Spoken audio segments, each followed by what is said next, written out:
Hello, sir. This is regarding your question about your 2 acres of tree planting that you want to see. Let's say this is your 2 acres of land. I don't know what shape it is, but just as an example here, um, there are, and you say there's a little bit of slope, and you want to level it later. Very tiny amount of slope. I'm imagining.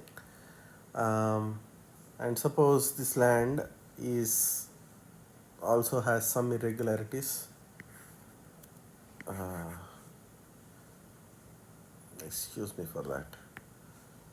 Clear this. I'll draw it again. Okay, there. Okay, okay. Let me do this. So you have, assuming this is your land, 2 acres of land. Uh, it has a little bit of slope this way, and maybe it's also a little bit up and down like that here and there. What, and you are saying you would want to do it more like a forest. Here is a easy way for you to understand this. So when you have land like this, water is going to flow into the slopes, right? Even if it is not regular slopes, some up and down is there. It also gives you some interesting water patterns. Maybe this water is going that way, and maybe this water is going this way. This water is going this way, etc. So we call these. This is like a mini valleys and mini hills, right? Mini highland areas, ridges, and these are like mini valleys. You can understand, you can look at this and understand that it is a miniature version of a broader landscape where there are hills or there are hillocks, and where there are valleys and rivers flow there. And you can see how much diversity is there in nature because of the landscape variation. That is one of the key things that gives variation, whether on the large scale or the small scale. You can use that to your advantage. So suppose water is flowing this way, and you dig a swale here, right? You dig a swale here. uh, uh, you know, I'm sure you're familiar with what is a swale. It's just a um, ditch on contour. This must be on contour. Swale means it must be on contour, and you can find contour with something called A frame. You can search for this. You can search for DIY A frame and contour. These are the keywords you use on YouTube, and you can get simple videos on how to do this, how to find a contour if you don't already know. Because you are familiar with permaculture, I'm guessing you know this. But if you have a few swales like that, a swale is like um, um, this is one of the things we teach in a PDC. You dig a hole. If this is the soil, this is the soil surface you have. You dig a hole, you dig a trench, and all the trench mud you take out, right? You put it on the lower side like that. So what you have created is a low area and a drier area like that, right? So what happens is that when it rains, water runoff comes and this fills with water, and water soaks into the soil. So if you plant trees here, and you can plant some trees here, depending on the size, of course. You can plant other trees here. What happens is slowly they get all the underground irrigation, and usually in about 7 years, the whole landscape is ideally hydrated for trees naturally in most soils. That's what happens. This is what a swale is. So it will look like a ditch, and all the mud is on this bund on the lower side. Now this collects all the water coming from here, right? So it whatever rain falls here, some of it soaks, the rest of the runoff, this captures it, right? This captures it. So what we are seeing here is a swale is an accumulation strategy. You are collecting more water here and less water here. You can have one more swale. Like that, you can have swales like every 10 meters, etc., or 20 meters. You can have swale. Make sure it is on contour. It should not, water should not flow in this. It should just stagnate. It should not slow down and stop. It should all be level. All of this should be level, on the same level, so that water is not flowing anywhere. If water flows, it causes erosion. You don't want that. You want water to stop there and soak into the soil completely, and you leave little bit of gaps where excess water can overflow, right? Now what this does, why this is an excellent option for creating forestry, is that now you have got a natural advantage to create beautiful diversity. So on the high side, where there are no on the higher areas, this area where water is less, you can plant dry species, dry land species that require less water. And on the bund or just underneath the bund, you can plant things like coconut or other water loving ones here. And again, somewhat far away from it, you can have less water requiring trees. Again, more water requiring trees, right? And again, down here, all of this water over the year accumulates. So near the swale, so if you have a land like that and you are digging a swale here, and you're digging a swale here, and you're digging a swale here, all of this is going to slowly get very hydrated in 7 years. But this top area does not have a swale. You can have dry land species here, dry. This belt, this one to this one, you can plant wet area or moisture loving trees, banana, etc. Near this or just here, bananas, etc. And again, not so water loving here, again water loving, medium, dry. Again this area wet, again this area medium wet, again this area you can have wet. So you have different species giving you a nice forested diversity, and that also provides a lot of interactions, because the dry land species will provide harvest different times, wetland species will provide harvest different times, etc. And wetland species will grow different types of leaves, and they accumulate various different types of minerals, and their mulch is going to help the other ones, etc. It creates a very beautiful ecosystem.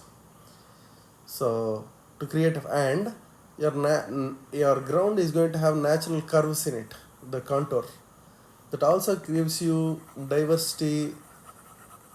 You know, even if you look at it from the top, not just rows, but you're going to have different types of trees like that, just like in a forest,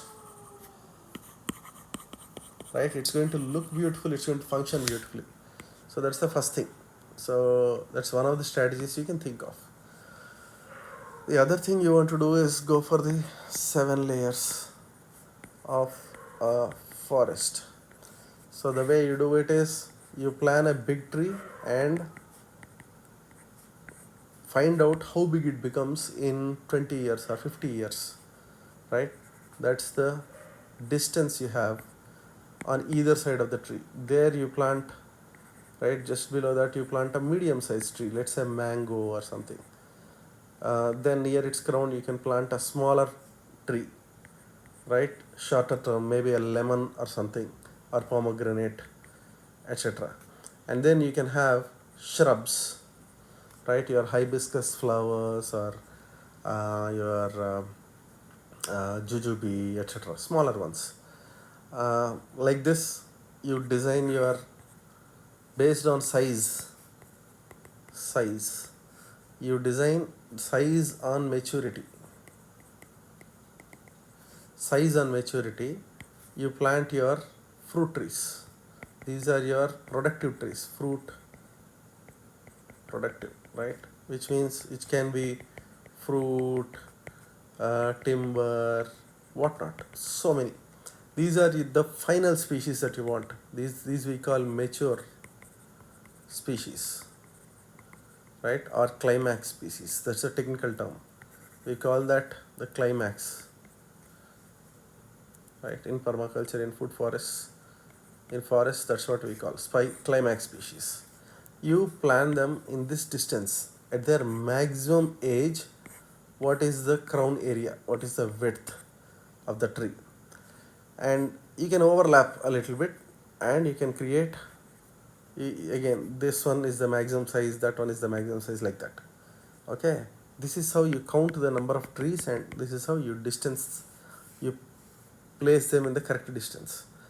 Once you do that, right? So let's say this is your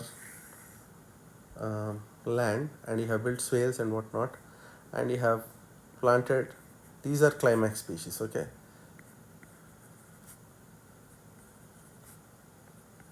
so initially when you plant, they are very small, right? They are small saplings. They will be big only in their maturity, like that. Okay, not now. Initially you'll have just the small plants. Now all the middle space you don't want to waste. You want to plant uh,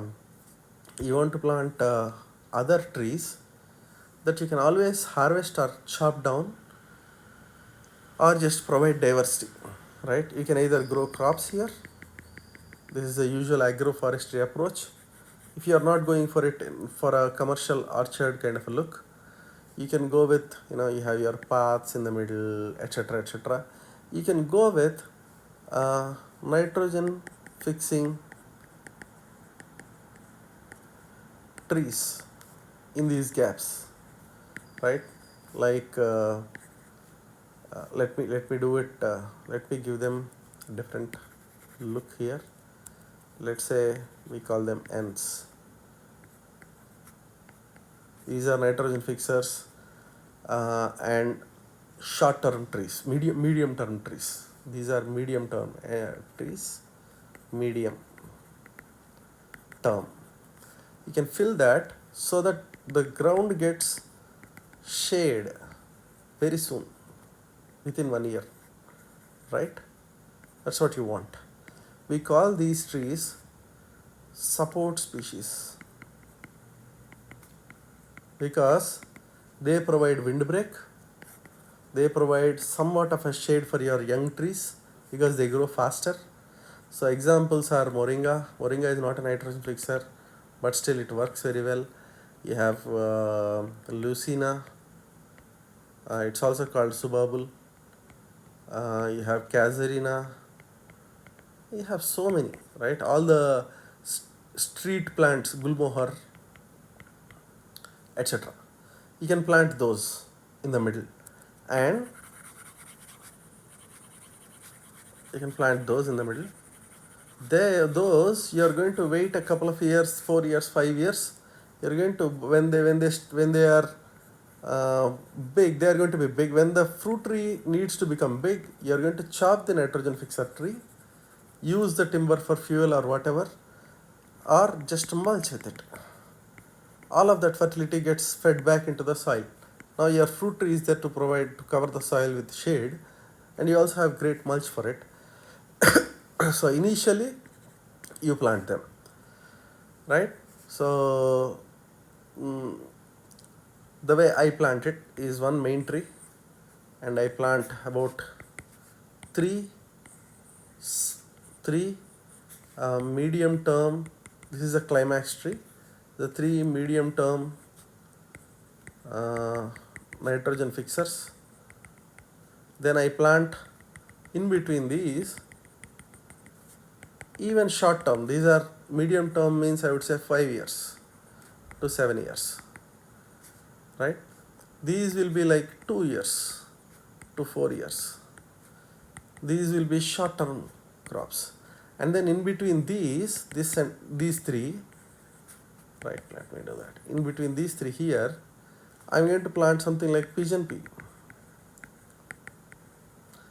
Something short term, 1 or 2 years.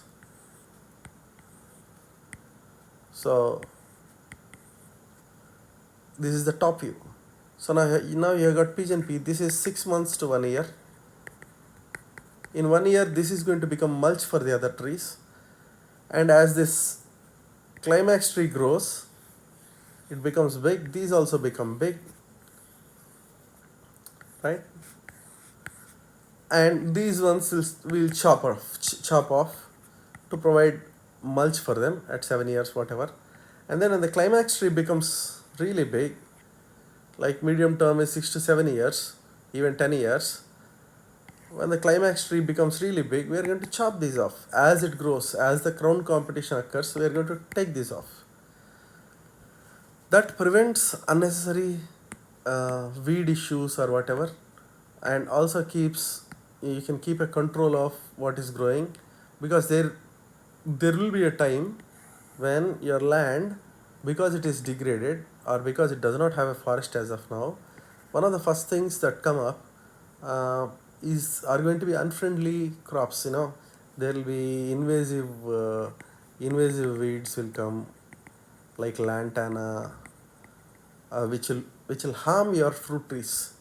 They have something called allelopathy, which means they will fight other trees.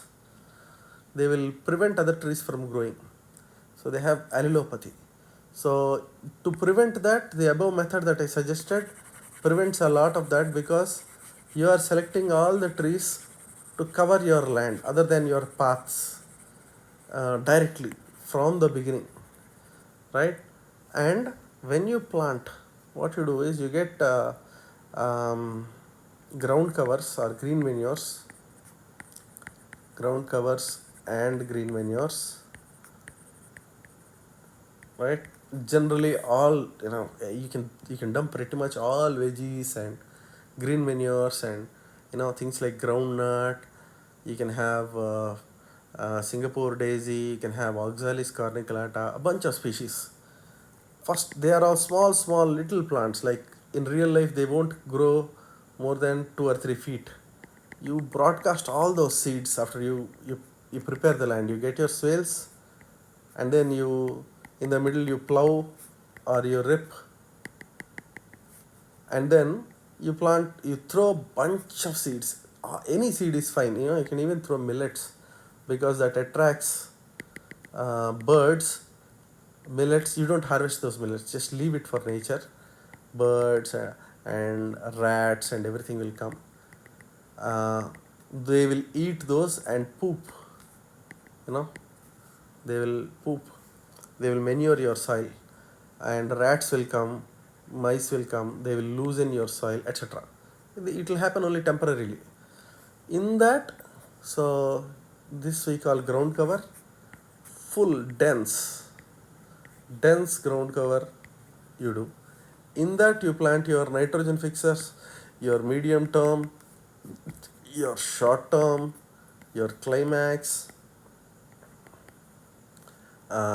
medium term, short term, etc. In that you plant. Now the entire ground is covered, and whenever these die, they become mulch naturally. Some of them will keep growing back. You can select species for that. So that is how you establish a food forest. Basically, I have given you a very simple explanation of this. You can go to a YouTube channel called Gardens of Abundance.